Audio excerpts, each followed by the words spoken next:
Welcome in. I'm Jordan DeLugo. This is Duval Daily presented by GenJag.com. Right now, we're talking Adam Gotsis and the Jaguars defensive front. The Jaguars just re-signed Gotsis, presumably to a one-year deal, and he'll return to Duval for the third consecutive season. He has outlasted each of his last two head coaches. But he will return again for the 2022 season to play for the Jacksonville Jaguars. We'll talk about Adam Gotsis. We will talk about the Jaguars' defensive front as a whole. Bringing Gotsis back into the fold, it just got me thinking, like, how much better can this Jaguars defensive front be in 2022 than they were in 2021? If you enjoy the content, please like and subscribe on YouTube. We really appreciate your support. Helps us find, or helps more Jaguars fans find us. So it means a great deal if you could like and subscribe. Pretty please. Follow myself on Twitter at Jordan DeLugo, Generation Jaguar at Generation Jag. And again, make sure to hit the like and subscribe button on YouTube. Adam Gotsis. He has been on the Jaguars 2020 and 2021. Came over from Denver, an Aussie. So interesting background there, of course. Went to Georgia Tech. But he's been in Jax the last 2 years. He's 30 years old now, I believe, or will be 30 in 2022. But he came in and really produced in a rotational role for the Jaguars on their defensive line. Over the last two seasons, 579 snaps in 2020, 443 in 2021. So not a starter per se, but a rotational player who has been productive throughout his career when it comes to making splash plays from an interior defensive line spot, from a big end spot. He's been able to do it from both, and he probably will be asked to do it from both in Jacksonville, again, in a rotational role. He had 25 stops. PFF's stop statistic is basically if the play results in a negative outcome for the opposing team, for the offense. So he got 25 stops and 17 and 18 for the Broncos, 22 for the Jaguars in 2020 and 2021. He had 18 stops. So this is a guy, despite playing a role, as I've said, he comes in a rotation. He's been able to make splash plays in the backfield in Denver and in Jacksonville. And I wouldn't say he's the most consistent player, but you're not using him to be a guy that has all these different responsibilities. You want to bring him in and use him as an interior penetrator or a guy that can hold the edge for you. He can do both of those things. And he's going to be asked to do that in a rotation, probably behind Roy Robertson Harris, DeJuan Smoot. I would think he would fit in after those two guys in terms of being able to play inside and outside, big defensive end in the 3-4, and then a defensive end in a 4-3 front as well. The Jaguars are going to run multiple fronts. It's important to understand that. It's important to understand what Mike Caldwell is going to want to do as a defensive coordinator for the Jaguars. I think in his introductory press conference, he kind of spoke to how he's going to be as a defensive coach. He says, my history and my influences have been Todd Bowles, Jim Johnson, John Harbaugh, just to name a few. He said, and that's my nature. I believe as a coach, when you're on defense, you have to affect the quarterback, you have to affect the offense, and that enables you to go out there and be successful. So he's not going to sit back. It's not going to be a Gus Bradley style scheme. This is going to be an attacking scheme. It's going to be multiple. It's going to present different issues for offenses to have to overcome. And I think they've done a really good job of building a rotation that, I'm just looking at the comments here, a rotation that can be multiple, can be versatile, and can have depth, and different guys can do multiple different things for you. I think Adam Gotsis is one of those guys who will be a depth piece. And I think if you lose a Roy Robertson Harris or anyone else in that sort of role, in that vein, Adam Gotsis is going to be a guy who can fill in and can come up with production, can come up with plays in the backfield, whether that be pressures, quarterback hits, run stuffs, even sacks. It's Scout About says there are, I believe, about 8 teams. They play this for a total of 10 games where the run game is the focus. Absolutely. It's Scout About is essentially saying the Jaguars are going to face a lot of teams in 2022. And as long as the Titans and Texans and Colts are built the way they are, they're going to face a lot of teams for the foreseeable future that are big time, big time rush offenses. When you look at Jonathan Taylor in Indy, Derrick Henry in Tennessee, and some of the other teams they'll be facing this year, and the Texans are going to try to be a run first team as well. They went and got Dameon Pierce in the 4th round. I think he's a starting running back all day. But you look at what the Jaguars have done defensively. Yeah, a lot of it is to stop the run. There's no question about it. Trayvon Walker is a run stuffer. Adam Gotsis can stuff the run. Devin Lloyd, Chad Muma, Foley Fatukasi they brought over to stop the run, eat up blocks inside. I agree with you that they have geared up to stop the run. I think they'll be able to do that. But looking at this defensive front as a whole, again, it's about versatility, multiplicity, rotation, depth, and the ability to attack and dictate to the offense, not just sit back and let the offense kind of control what you do. It all starts up front with the guys on the inside in the 3-4 base defense. Foley Fatukasi comes over from New York. Mike Caldwell was part of the staff that drafted Fatukasi in New York.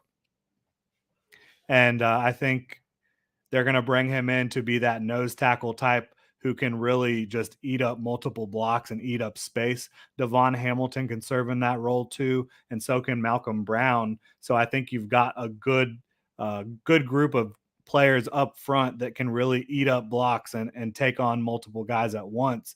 Then you look at the guys that can attack. Roy Robertson Harrison, DeJuan Smoot, and Adam Gotsis. They can all kind of play base defensive end and then kick inside and be interior penetrators in the 4-3 fronts and the nickel fronts that they're going to run. RRH was producing in a big way after he got back from his injury on the pass rush standpoint. Not every game, but in several games after he came back from injury, Roy Robertson Harris was getting consistent pressure. He also can play the run well. Smoot, same thing, was a consistent pressure guy in 2021 for the Jacksonville Jaguars. I think both of those guys are going to be able to be very effective. And again, Adam Gotsis, we just talked about, he can play that role if either of those guys go down, and even get in there even when they're healthy. Josh Allen and Trayvon Walker, they can both set the edge as 3-4 outside linebackers. They can both do it, I think, if you're running a smaller 3-4 front as base defensive ends. And then they can both drop. That's going to be so critical for them as outside linebackers to be able to stuff the run and to be able to drop. They can both do it very well. They both have length. They both have athleticism and pretty good instincts and feel for dropping into space and zone coverages. Timmy Devil 99 says he hopes Jordan Smith can take a huge step. I think you should hope for him to develop. I'm with you there, but I wouldn't expect him to find a major role in the 2022 Jacksonville defense. As I've been talking about here, there's a lot of depth and versatility with these different guys. Like I said, RRH and Smoot, they can both play defensive end and set the edge. They can also both rush from the interior. Adam Gotsis as well. Then you look at Josh Allen and Trayvon Walker, both being able to play the run, both being able to drop, both being very athletic guys that you can move around the formation.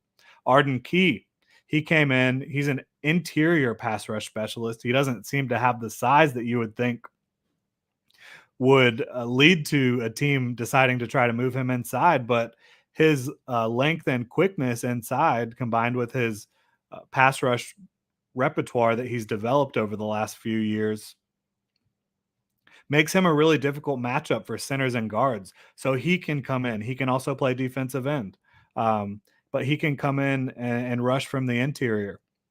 Devin Lloyd might be the most versatile guy on the entire team. The first round pick, number 27 overall, the Jaguars traded up for.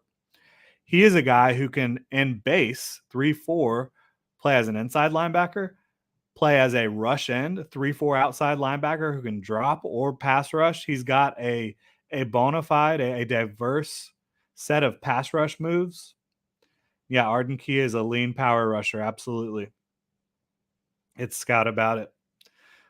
So Bobby says, AKA Chili's guy. Sup, Jordan? Bobby from Twitter. What's up, man? So I think Devin Lloyd legitimately, and with Trayvon and Devin, they're both going to be eased into their roles. So Trayvon Walker is going to start out as an outside linebacker, same kind of role as Josh Allen. And then Devin Lloyd is going to start out as an inside linebacker, I believe, in base. But both of those guys are going to be versatile as the season goes on, as they develop more comfortability. They're going to be able to do a lot, and Lloyd can rush the passer from the edge. He can blitz. He can line up as an inside linebacker and cover in space. So when you look at this defensive front and what it can be,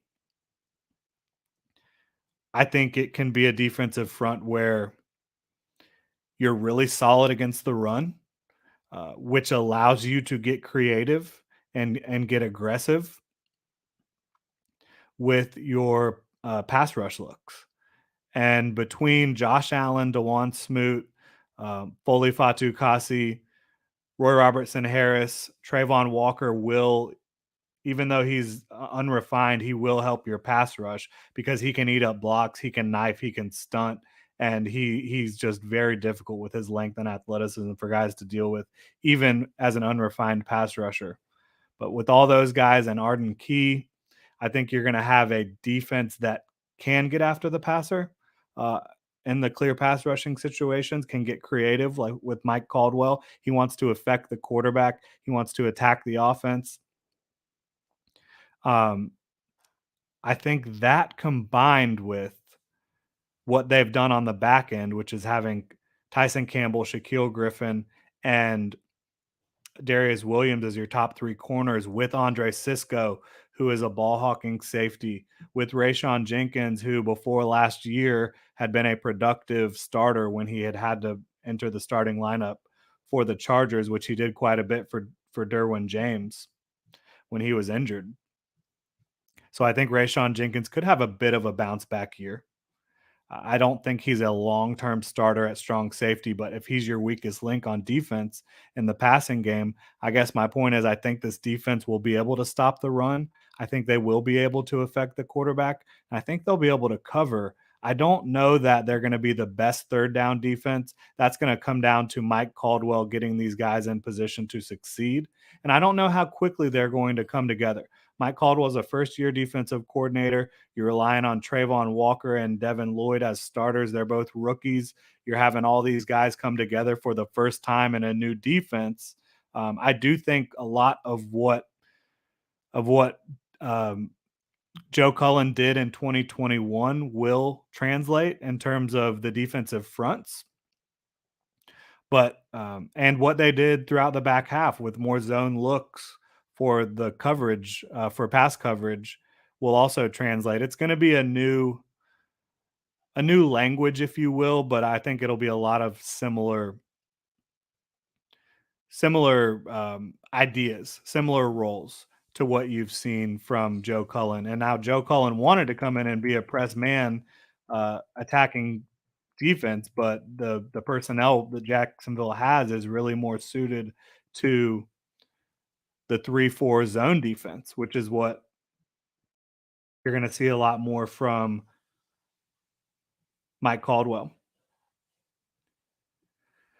Yeah, so I think this defense is going to take a little while to come together, but once it does start to coalesce, once you do get Devin Lloyd playing a versatile role, being able to play inside linebacker, play the run, cover, blitz, rush from the edge. And once you see Trayvon Walker being able to get moved around as well, that's when you could really see this defense explode and become, I think the talent is there, the depth is there, the versatility is there for this defense to be very difficult for teams to deal with. And I think you have the right defensive coordinator, at least uh, from a pedigree standpoint, from what he likes to do in terms of attacking that offense, to have a defense that is certainly much improved. I think top half of the league should probably be the expectation with the amount of resources they've dumped into that side of the ball. I think top half of the league should be the expectation, but I would not be surprised if they're more like a top third of the league defense when it's all said and done by the end of the 2022 season. Because I think there's no major weakness. They can play the run.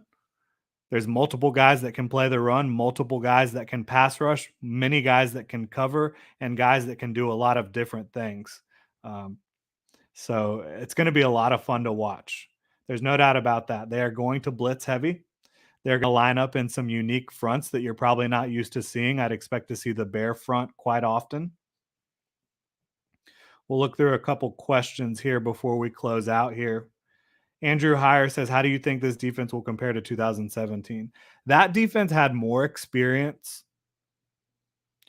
That defense had Jalen Ramsey and AJ Boye, who at that time were two of the top corners in football, maybe the best tandem that you could find in that season. I mean, AJ Boye was playing out of his mind, and so was Ramsey. Both of those guys were having two of their best years. I just don't think you can expect that level of dominance from Tyson Campbell, Shaquille Griffin, and Darius Williams. And that defense was also in the mold of a Gus Bradley defense where you're looking at a lot of cover three, where you're looking at just four down linemen. You're not really blitzing a ton. You're really kind of playing off what the offense does. You're more reliant on talent in that type of defense than you are in a defense that gets creative like Mike Caldwell's defense. So while I don't think there is as much talent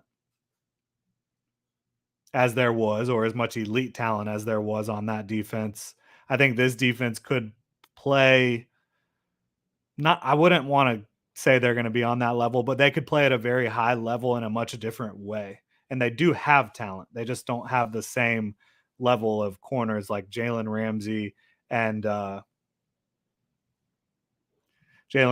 AJ Boye.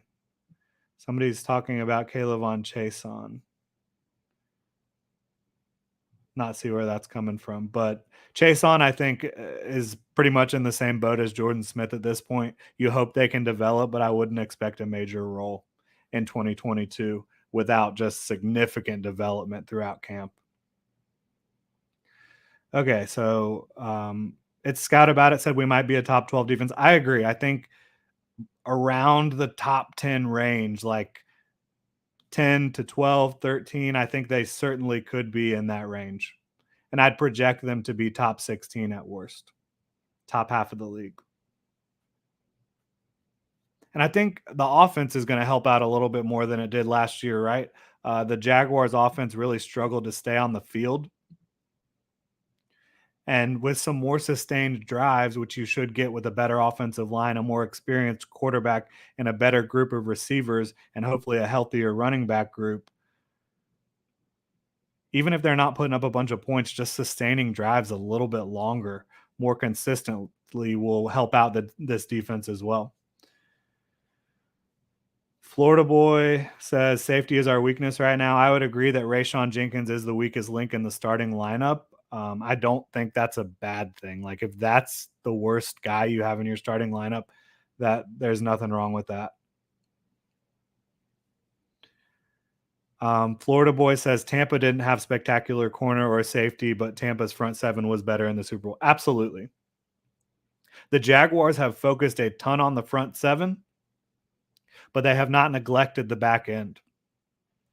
Tyson Campbell was a second round pick last year.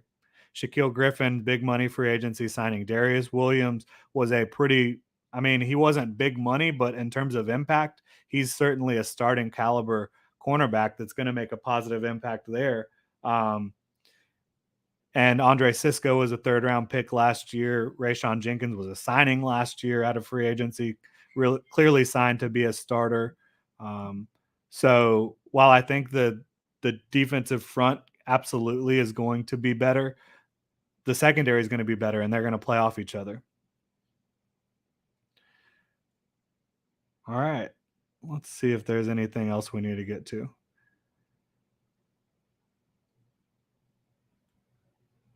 Todrick says that he thinks our defense would be better in a 4-3. Well, the good thing is the Jaguars are not going to be exclusively a 3-4 defense. They're going to be multiple. They're going to have a ton of different fronts to throw at offenses, again, to try to affect the quarterback and affect what the offense is doing.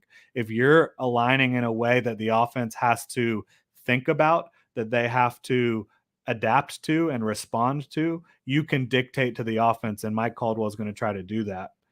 Again, I think for this defense, it's going to be how quickly does it all come together? How quickly does Mike Caldwell take to being the play caller and defensive coordinator? He hasn't done it before. He's well qualified to do it, but we're still going to have to see how long it takes him to really find his groove, how long it takes this defense to get Trayvon Walker and get Devin Lloyd being able to show their versatility off. It's Scott About It says adding Monteric Brown is good, and we need to see what's in Gregory Jr. Yeah, I agree 100% there. We've got a little doggy trying to get in my lap here. Say hi, Murray. Monteric Brown is a guy that is a proven SEC cornerback. He does not have the athleticism you're looking for, but a 4.55 40-yard dash. I think in a zone defense, which is what the Jaguars are going to primarily run, he has the talent, the skills to get the job done in terms of probably being able to make the roster. 5 interceptions at Arkansas last year, a lot of production in the SEC. Gregory Jr. is a more athletic guy, but similar size to Monteric Brown, and he's out of Wichita, which is in Arkadelphia, because we've all heard of that in Arkansas. Second time I've referenced that today. I just can't help it. Arkadelphia. Never knew that was a place. But yeah, I think adding those guys gives you depth in the secondary, potentially guys that can develop into rotational corners or just depth pieces or both. And I think potentially Monteric Brown could play safety as well. Yeah, in zone, it's about closing speed, says it's Scout About. It's about closing speed. It's about feel. It's about timing and spacing and knowing what the quarterback is trying to do to defeat your zone. Gerald McKinnon, any chance of packaging a trade for a good wide receiver now? Yes, there's always a chance. There's also some decent wide receivers available via free agency that the Jaguars could target. But over the last 3 years or over the last 2 off seasons, they have signed Marvin Jones, who I think they look at as a starting outside receiver. They've signed Christian Kirk, who they certainly look at as a starter. They've signed Zay Jones, who they look at as a starter. I wouldn't be holding my breath for the Jaguars to bring in somebody who's a really exciting receiver via trade or via free agency. It's possible. I would be on the lookout if I was running the Jaguars front office for upgrading talent in the receiver room, but I think they feel pretty good about where they're at. Yeah, Kevin Austin is a super athlete. I talked about him earlier. He's a guy that was suspended for all of 2019, so you're going to need to make sure he has his head on straight. He's ready to be a professional and really get the most out of his talent, which is abundant. When you look at him, 6'2", 200 pounds, 4.4, 40-yard dash, 39-inch vert, good testing in the agility stuff. Jag Nation, we can still get Justin Ross. Justin Ross signed with the Chiefs. So, Chris, unfortunately, that is not possible for those that were really clamoring for Justin Ross. But that's going to close it out. The Jaguars re-signed Adam Gotsis. He's a great rotational piece who can make splash plays at the line of scrimmage and in the backfield. He uses his long 34-inch arms and his quickness inside combined with his power to win against interior offensive linemen that aren't as long and aren't as quick as him. Uh, it's Scout About. You've been very active today. Thank you very much. He brings up Will Fuller, Jarvis Landry. Yeah, those are guys that I think would upgrade the room. Jarvis Landry might be getting a little bit redundant with his skill set, but certainly a reliable set of hands who knows how to run routes and just be um, a reliable possession receiver from the slot. So Adam Gotsis, I think that was a quality signing for the Jaguars, a rotational piece, a depth piece who has shown the ability to make an impact when on the field. And then just looking at the Jaguars defensive front as a whole, kind of impressed with just the versatility, the depth, the talent as a whole that you're seeing up front for this Jaguars defense, just compared to what it was, 4 or 5 months ago. It's a stark contrast. I think the Jaguars defensive front is going to be a strength for the football team. That's going to do it. Thank you so much for tuning in, Duval. Make sure to hit that like and subscribe button on YouTube. Helps more people find the channel, helps us grow. And check genjag.com for all the latest Jaguars news, analysis, and Duval gear.